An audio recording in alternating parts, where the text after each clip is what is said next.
May be seated. Well, good morning. Happy Easter Sunday. It is Easter, one of the most exciting Sundays that we have all year as a church. We look forward to it really with a lot of anticipation and excitement all year long.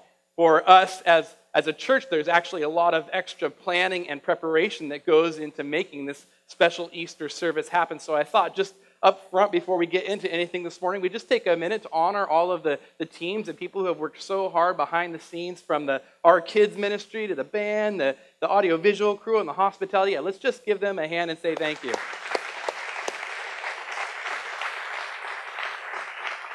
There's a few reasons we really like to make a big deal about Easter as a church. One reason is because it's always our anniversary as a church. We started this church today 11 years ago in a little apartment in Pacific Beach. So today is actually the Resolve Church's 11th birthday. So happy birthday, Resolve Church. Second reason we like to make a big deal about Easter is because almost every Easter we have people who are being baptized, and both for the people that are being baptized and those who are watching it, it is one of the most special experiences that we have as a church together, to see people being baptized. I'll say a little bit more about baptism in just a second. But the third thing I wanted to mention of why Easter is such a special day for us as a church is really the biggest reason of all. And that's because Jesus rose from the dead. The real resurrection of Jesus from the dead truly is the heart and the core of Christianity itself. There would be no Christianity, there would be no churches if Jesus did not rise from the dead. And what the resurrection of Jesus from the dead tells us is that there is an answer and a hope to all of our personal problems and the problems of this world. Jesus risen from the dead is the promise that one day all things will be made new. Amen?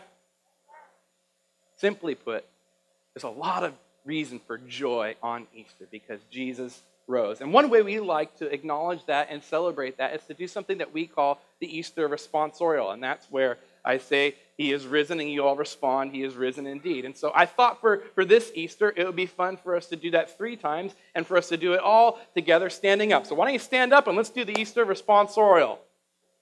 You guys ready? All right. He is risen. He is risen indeed. He is risen. He is risen. And He is risen. He is risen indeed. Amen. Amen. You may be seated. So that was fun, wasn't it? It's okay to get a little exercise in church? Yeah. Well, I wanted to extend a special welcome to you if this is one of your first times ever visiting our church. We encouraged all of our people to invite someone, for everyone to bring one. So if you came because someone invited you, thank you for coming. And if you invited someone, well done. And also, if you just happened to show up here on your own, either you saw the sign or just heard about it and you came, we are so glad that you are here. We hope that you enjoy yourself today. We have a lot of fun on Easter. We like Jesus a lot and thought that you would so enjoy celebrating His resurrection along with us. I hope you have a good time, and maybe a good enough time that you may even consider coming back next week. My name is Duane. I'm one of 4 pastors here at our church. I'm the one that preaches most of the time, but want to make it really clear that our church is not about me as a pastor or a preacher. It is about Jesus. We actually call Him here at our church the head pastor. We have no head pastor, no senior pastor here except Jesus. And actually, our whole desire and goal and the way that we do everything is that our church will be guided and governed by our head pastor, Jesus Christ. This year, for our Easter sermon, I thought what would be fun for us to do is to look at the thing that the very first people who discovered that Jesus has rose from the dead, the very first thing that they saw that made them believe that Jesus rose. And what it was the linen cloths that Jesus was buried in, all folded up inside the tomb where the gravestone, the stone was rolled away. So in light of that, we branded our Easter service and sermon this year, it's also the title of my sermon, the linen cloths folded up. After seeing the linen cloths folded up, Jesus began appearing to many, many people. and seeing them with their own eyes, they believed. I mean, he appeared to people on 12 different occasions at one time, to over 500 people at the same time all saw him risen from the dead. And after that, word just spread, and thousands of people believed. So that on the very first church service, there was upwards of 7,000 people who came to believe, men and women and children included, and were baptized on that day. Because we're having baptisms today, and because baptisms kind of go hand in hand with Easter, I thought I'd say a few words about baptism before we get into talking about the linen cloths. Baptism is very simple. It's simply your body being washed with water. And what makes baptism in church different is the very spiritual nature of it. Christian baptism is a picture of your soul being made cleansed and washed and being made new. It's a sign of that. And this is what Jesus said to do for those who believe in him and follow him and call themselves a Christian, is to be baptized. It's a sign of this spiritual cleansing and commitment to follow him. And something that happens almost every year here at the Resolve Church is that we have people who are planning on being baptized today, but there's people who show up that weren't planning on being baptized at all. But something happens in the service where in your heart and your spirit and your attitude, you start feeling like, man, I kind of want to get baptized today too. And so we plan for that. We've got extra set of clothes, black clothes that you can put on and change into to be baptized. And I just want to encourage you, if you've never been baptized before as a Christian, there's not a better day, a better church service all year to be baptized at than Easter Sunday. Some of the common questions I get about baptism are, well, I was baptized as a baby. Should I get rebaptized then? Now that I'm adult. And my answer to that usually is, well, maybe not. It sort of depends. But I kind of always say, hey man, if in doubt, just go ahead and get baptized again. There's nothing sinful or wrong about it, and we love it, so just do it, Second thing I get asked a lot is, I don't know if I'm ready to get baptized today. When should I get baptized? Look, there's no point when any of us ever get this whole Christianity thing perfected. You'll never be good enough if you're waiting until that day. So my answer is usually, hey, just get baptized as soon as possible, like all those people that got baptized at the very first church service. There's actually this occasion when there's this Ethiopian dude who happens to hear the message about Jesus from Peter, and he hears it. He says, hey, what prevents me from being baptized right now? Here's water. Can I get baptized now? And Peter's like, all right, let's go ahead. And I think that's the right heart and attitude, is just to do it as soon as possible. And the last thing sometimes people ask me is, well, it's kind of scary, like up here on the stage in front of everybody, and I get that. It's kind of scary. I sometimes get scared being up here too, and I get that. But, I just want to tell you there'll be a bunch of people back here, and it's such a beautiful thing to publicly declare your commitment to Jesus and his work in your life, and I promise you, God will give you courage. So that's enough about baptism. Just do this for me. Just while you're sitting there in the service, be thinking and praying, just kind of being open to God and his Spirit. If he's moving on you, say, I think you should get baptized today, and listen to the voice of God. And so when I invite the others who are being baptized this morning, you just kind of come on up too, and the pastors will be there. You can talk with them, and they'll get you set up with clothes, and you can be baptized today. Sound good? All right.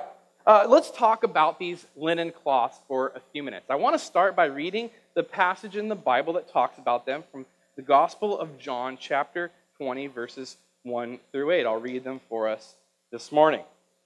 Now, on the first day of the week, Mary Magdalene came to the tomb early, while it was still dark, and saw that the stone had been taken away from the tomb. So she ran and went to Simon Peter and the other disciple, the one whom Jesus loved, and said to them, "They have taken our Lord out of the tomb, and we do not know where they have laid him." So Peter went out with the other disciple, and they were going toward the tomb. Both of them were running together, but the other disciple outran Peter and reached the tomb first. And stooping to look in, he saw the linen cloths lying there, but did not go in. Then Simon Peter came following him and went into the tomb. He saw the linen cloths lying there, and the face cloth which had been on Jesus' head, not lying with the linen cloths, but folded up in a place by itself. And the other disciple who had reached the tomb first also went in, and he saw, and he believed. He saw, and he believed. Right away, we're told this is the first day of the week, so it's Sunday, and Mary Magdalene, when she goes to pay her respects to Jesus who has died, she knew that something was up because the tombstone had been rolled away, and it was open. And the first thing that she thinks, along with these other guys, Peter and John, is that something is up and somebody has messed with the body. You see, it was a big deal that Jesus was put in a tomb. Most people, when they died, they couldn't afford a tomb. They were expensive. Jesus and he and his family growing up, they were poor. They didn't have a lot of money, and they couldn't afford a tomb either. But there was this guy. There was this guy named Joseph of Arimathea who was this rich dude who liked Jesus, and he had already built and prepaid for his own tomb. And so this Arimathea guy, because he liked Jesus, decided to donate his tomb to him.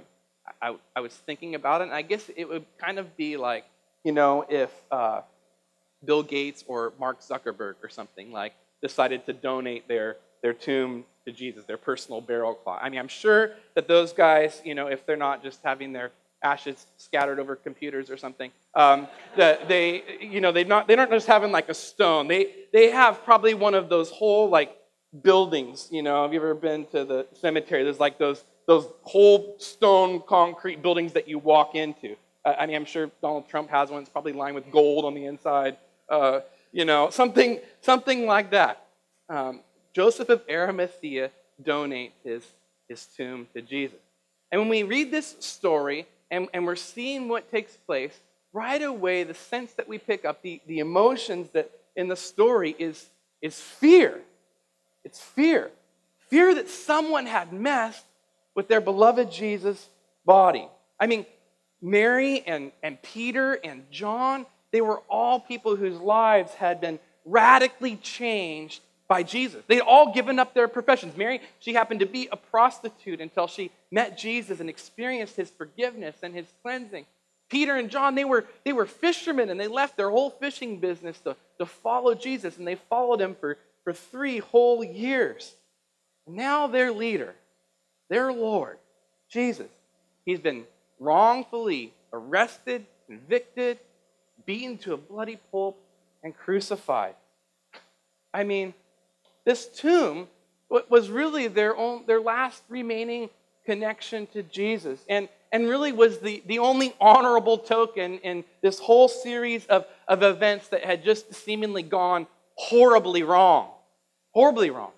I mean, can you imagine how you would feel if you were one of them and seeing what had taken place? I mean, most all of us have probably had leaders or bosses in our life that we didn't like, right? It seems like most of us, at one time or another, you don't like your boss. There are a lot of bad bosses out there. But that's not these guys. I mean, they adored their boss. They adored their leader. They trusted him. They loved him.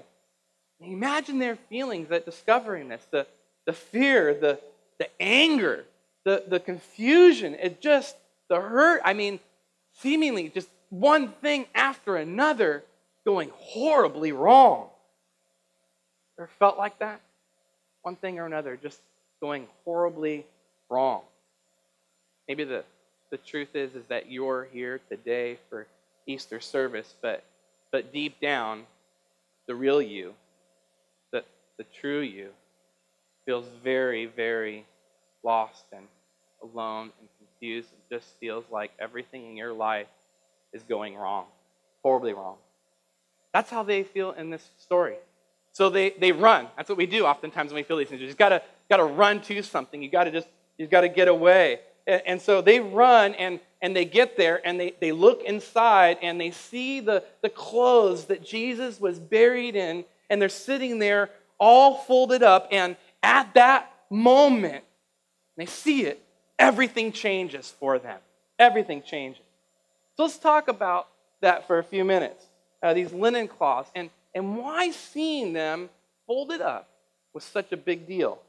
First off, this is how they would bury people. Today we just put them in a casket, but this is how they did it back then. The linen cloth was a big deal. So here's a detailed explanation from a guy named Dr. D.A. Carson. He did his PhD at Cambridge University. He writes this: the corpse was customarily laid on a sheet of linen wide enough to envelope the body completely and more than twice the length of the corpse.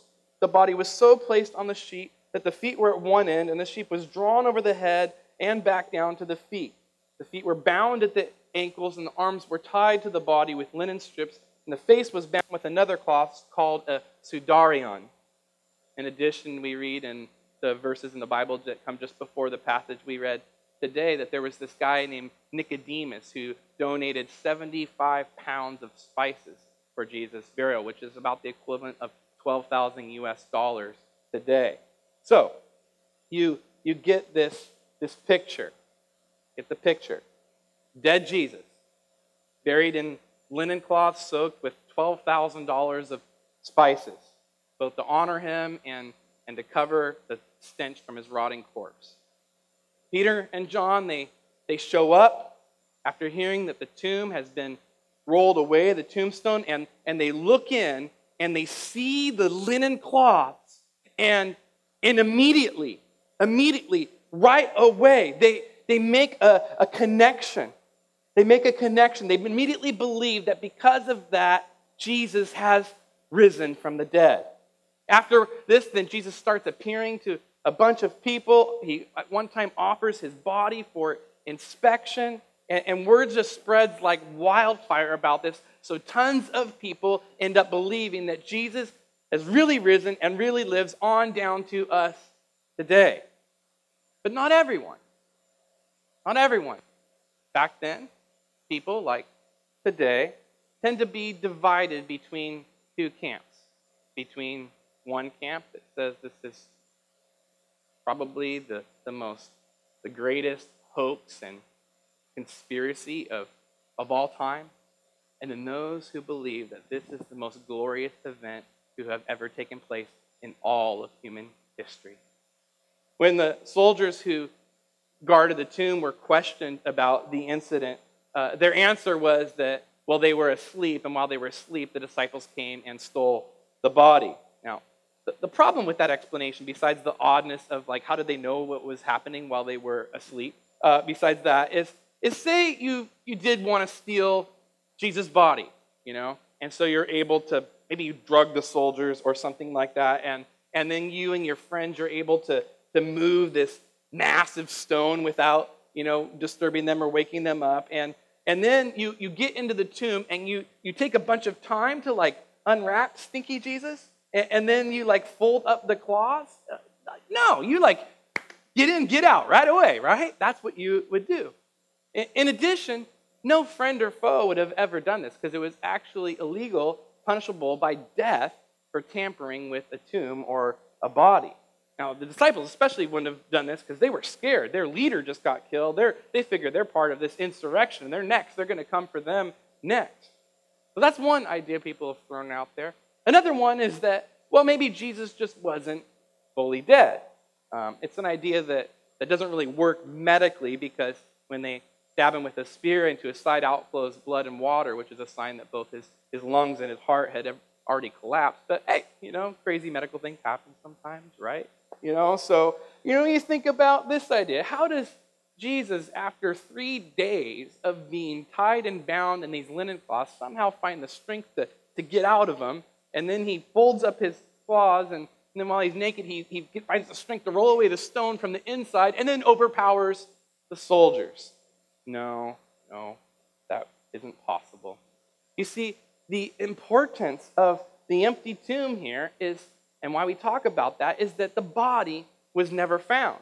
Now, there's all kinds of cases of murder mysteries where there's missing bodies, right?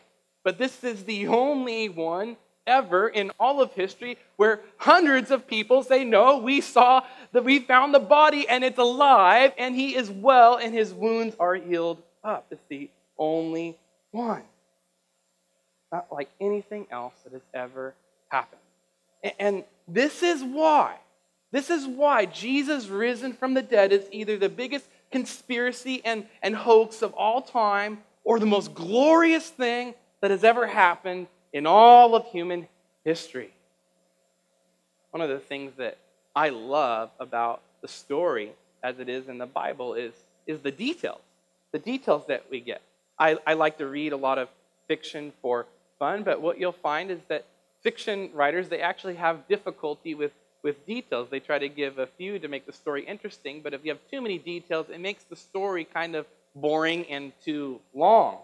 Now, what's interesting about the case of the Bible, the resurrection of Jesus as it is written, is that literary experts of ancient literature, they say that the New Testament story, it has a high level and degree of authenticity because of the details that are in it. Details like these linen cloths folded up, and not just the linen cloths, but also the face cloth in a place over here folded up by itself.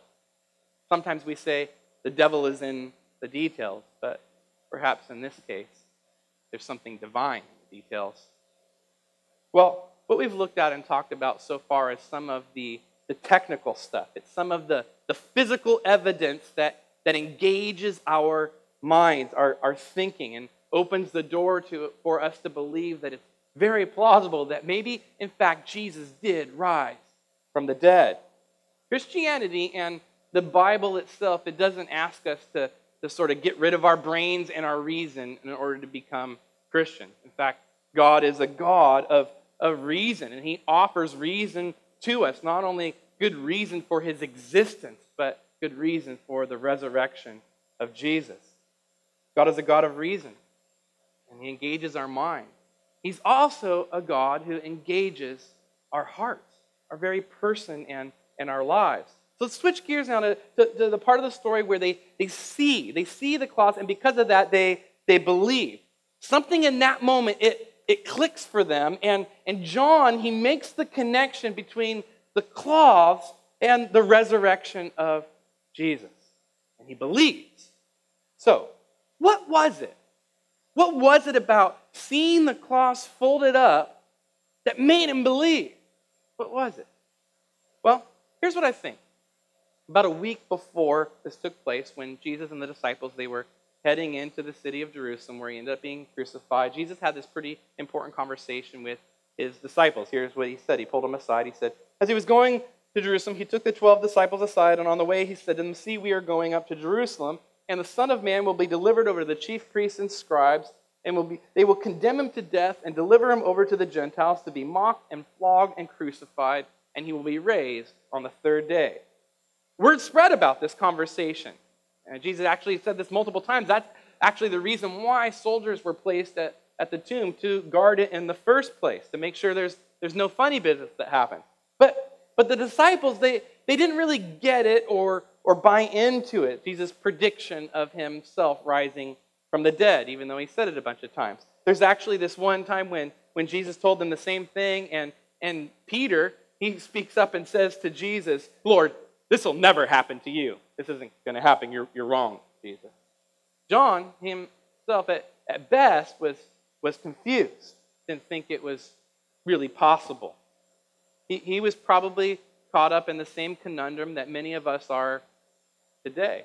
Many people are today. That either Jesus was this crazy lunatic, or he was, in fact, God who came to save people from all of their faults by dying and rising for them. The moment that John sees the linen cloth folded up, he really believes. I mean, probably for the very first time, maybe even the very first Christian, he sees the cloth folded up, and then he believes. He thinks, it really is true. Jesus really is who he said he was. Jesus really lives. Jesus really can save me. Believe and save me and anyone who believes. It's interesting. The clothes of Jesus are actually pretty significant throughout his life, and clothes themselves are a pretty big deal throughout the whole story of the Bible. In the Garden of Eden, when God first made everything and made man and woman, everything was all good until the man and the woman, they ignore God and their lives, and they rebel against him, and they go their own way. And after that happens and they're caught and it comes out, like for all of us, immediately what they experience is they feel shame. They feel guilt and shame, and so they try to make clothes for themselves out of leaves to cover up this feeling that they're experiencing.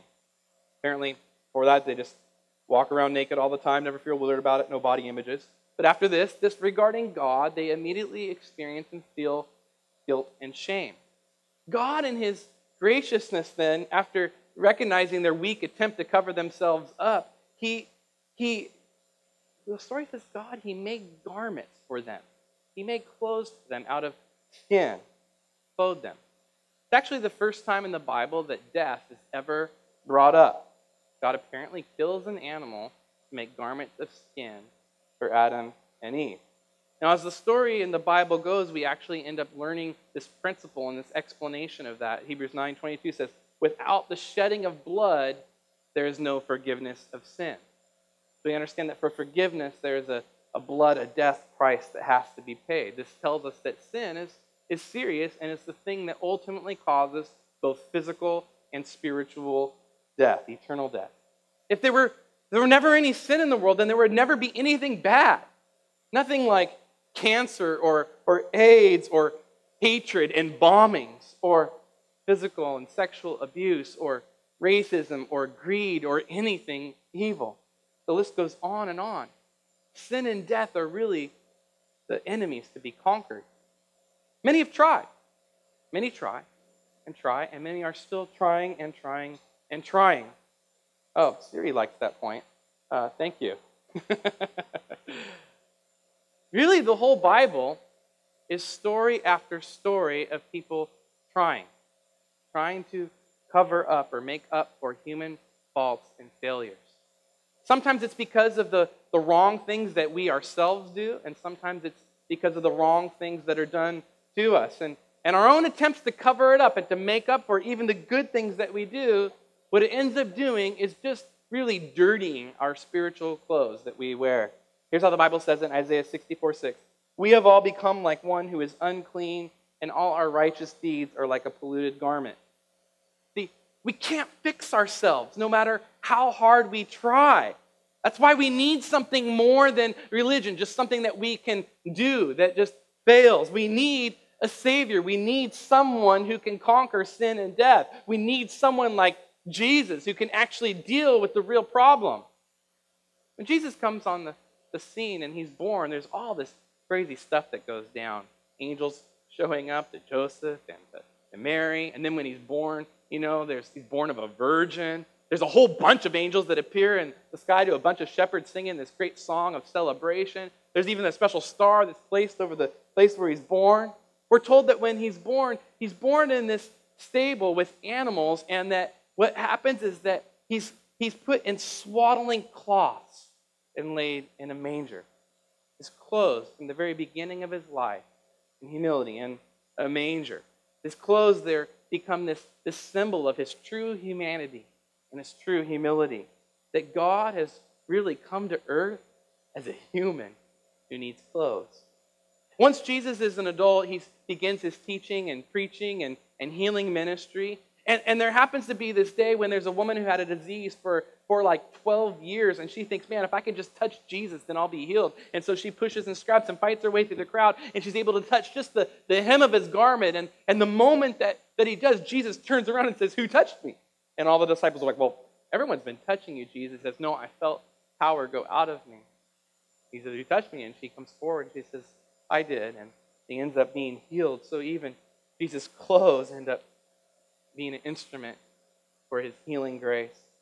Toward the end of Jesus' life, one of the things they do right away after he's arrested is they strip him of his clothes. And the soldiers actually play a game to see who will win them, to take them home. They put this fake king's robe on him and this crown of thorns, and they dance around him, mocking him. And then they take the robe back and they take him up the hill to be crucified. And when he dies humiliated in front of a bunch of people without any clothes on. Then he's buried in the tomb with these linen cloths. And then on the third day, he rises. He takes off these linen cloths and he puts on a new, fresh, bright white robe, and he folds up those linen cloths. In the Bible, we've looked at today in the story, I don't think it's insignificant that these linen cloths are folded up. I think that's insignificant. I think we have to ask why. Why did Jesus fold them up? Why did he fold them up? What's so important about that? Why do that? I think it's because it was a sign of completion, that Jesus completed his mission. He completed his mission. He came to once and for all deal with the root of everything that is wrong with our lives and this world that's affected all of us. It goes all the way back to the garden. He came to deal with that. Jesus came to deal with polluted garments. Polluted garments. How did he do it? By taking all of the human faults, all of our failures, all the things that we've done wrong, all the things that have been wrong done to us, and he put them on his back on this cross, and he died for all of it. Like that animal in the garden, Jesus as a perfect, spotless, white lamb.